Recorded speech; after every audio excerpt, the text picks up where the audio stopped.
കണ്ണും നോട്ടവും, കാഴ്ചയും ഉൾക്കാഴ്ചയും, നേരായ കാഴ്ചപ്പാടുകളും. ജീവിതത്തിൽ നമുക്ക് ലഭിക്കുന്ന അനുഭവങ്ങളെല്ലാം തന്നെ നമുക്ക് ഇഷ്ടമുള്ളതായിരിക്കില്ല. ചിലത് സന്തോഷം തരുന്നു, ചിലത് വേദനയും നിരാശയും തരും. പക്ഷേ ആ അനുഭവങ്ങളെ കാണുന്ന നമ്മുടെ കാഴ്ചപ്പാടാണ് അതിൻ്റെ മൂല്യം നിർണ്ണയിക്കുന്നത്. എന്താണ് നോട്ടം? എന്താണ് കാഴ്ച? എന്താണ് കാഴ്ചപ്പാടുകൾ? ഞാനീ പറയാൻ പോകുന്നത് നമ്മിൽ കുറച്ചു പേരെങ്കിലും കേട്ടിട്ടുള്ളതായിരിക്കാം. എന്നാൽ കേൾക്കാത്തവർക്കായി, ഒരു ദിവസം 2 പേർ ഒരു ആശുപത്രിയുടെ ജനലിലൂടെ പുറത്തേക്ക് നോക്കിയിരിക്കുകയായിരുന്നു. ഒരു രോഗി അപ്പോൾ പറഞ്ഞു, അവിടെ കാണുന്ന പച്ചപ്പും പാടശേഖരവും എത്ര മനോഹരമാണ്. മറ്റേയാൾ പറഞ്ഞു, എനിക്കൊന്നും കാണാനില്ല. എല്ലായിടത്തും പൊടിയും മലിനതയും മാത്രമേ ഉള്ളൂ. ജനൽ ഒന്നാണ്, പക്ഷേ കാഴ്ചപ്പാടാണ് വ്യത്യാസം. ജീവിതവും അതുപോലെ തന്നെ.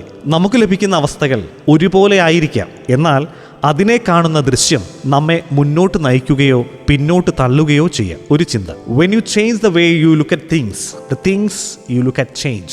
നീ വസ്തുക്കളെ കാണുന്ന രീതിയെ മാറ്റുമ്പോൾ നീ കാണുന്ന വസ്തുക്കളും മാറും. ഒരു സംഭവ കഥ വായിച്ചു തോർക്കുകയാണ്. തിരക്കൊഴിഞ്ഞ തെരുവിലെ ഒരു ബസ് സ്റ്റോപ്പ്. ഡ്രൈവർ പുറത്തേക്ക് തല നീട്ടി ആകാംക്ഷയോടുകൂടി നോക്കുന്നുണ്ട്. ബസ് വിടുന്നില്ല. യാത്രക്കാർക്ക് ആകെ ആകാംക്ഷയായി. മുന്നിൽ തടസ്സമൊന്നും കാണുന്നുമില്ല. പലരും എഴുന്നേറ്റ് കാര്യങ്ങൾ ആരായാൻ തുടങ്ങി. അല്പനേരം കഴിഞ്ഞ് ഡ്രൈവർ ഇളം പുഞ്ചിരി നൽകിയിട്ട് വണ്ടി സ്റ്റാർട്ടാക്കുന്നതായിട്ട് കണ്ടു. പിൻവശം കാണാനുള്ള കണ്ണാടിയിലൂടെ ബസ്സിലെ ഒരു യാത്രക്കാരനെ നോക്കിയാണ് ഡ്രൈവർ പുഞ്ചിരിച്ചത് എന്ന് അത് കഴിഞ്ഞ് മനസ്സിലായി. അതേ യാത്രക്കാരനെ ആയിരുന്നു ഡ്രൈവറുടെ ശ്രദ്ധ തറച്ചു നിന്നത് എന്ന് മറ്റു യാത്രക്കാർക്ക് മനസ്സിലായി. ഒരു കാൽ മുറിച്ചു നീക്കിയ യാത്രക്കാരൻ കക്ഷത്തിലൂന്നിയ താങ്ങുമായി വന്ന് സീറ്റിലിരിക്കുവാൻ പണിപ്പെടുകയായിരുന്നു. സഹയാത്രികർ അവഗണിച്ച വികലാംഗന്റെ ക്ലേശം അപരിചിതനായ ഡ്രൈവർ നോക്കിക്കണ്ട് സഹായിച്ചു എന്ന് മാത്രമേ ഉള്ളൂ. ഒരു കാൽ മാത്രമുള്ള യാത്രക്കാരൻ ഇരുന്നുവെന്ന് ഉറപ്പുവരുത്തിയപ്പോൾ അയാളുടെ മുഖത്തേക്ക് നോക്കി പുഞ്ചിരിക്കുകയായിരുന്നു ആ ഡ്രൈവർ.